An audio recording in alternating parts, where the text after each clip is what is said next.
Your Excellency, welcome to CAADP Connect, and just tell us, the takeaway that you're going to, to tell the continent about this meeting.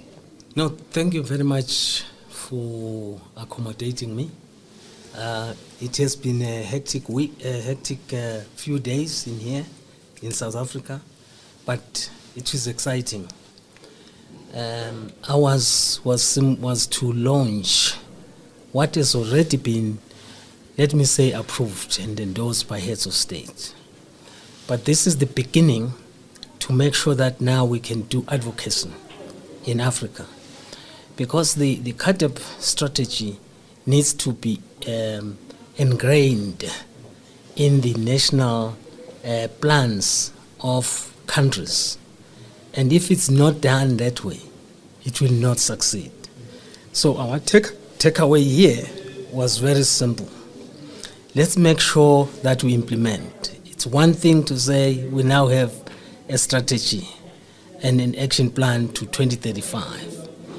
What is key is to make sure that we take that strategy and implement it to the full mighty of our African countries.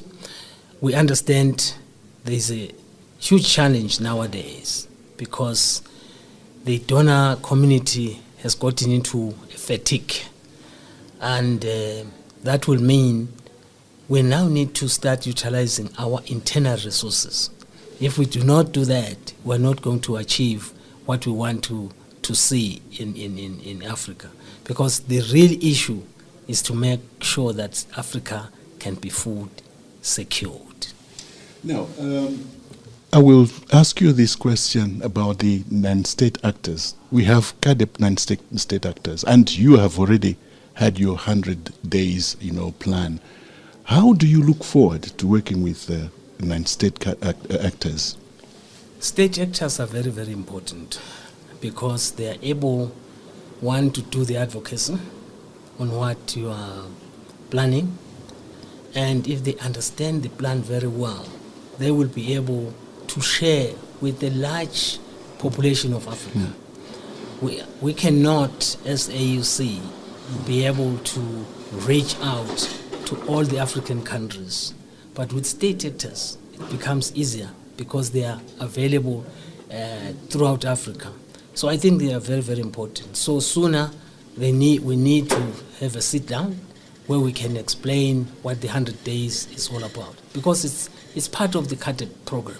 But we've just said, what are the things that we can achieve and do within a 100 days period? For example, we need to be looking at the soils map in Africa, because for one to actually recommend and suggest what to grow, whether to have livestock or crops or whatever, you need to understand and appreciate what are the soil dynamics, and how can we therefore bring neighboring countries with the same soils to focus on a particular cropping enterprise? Because this issue of drips and drabs here and there is not helping us. We now need to go. We now need to go to scale in terms of what we are doing to make sure that we can feed this population. Realize that 2050, this population will be double. So which means we've got to put the foundations and the mechanisms right now to make sure that by that time we'll be able to meet the population demands. Your Excellency, wish you the best. And this is a journey that is starting now. And we are hoping that we are hitting, the surface, we're hitting the road running. Thank you very much.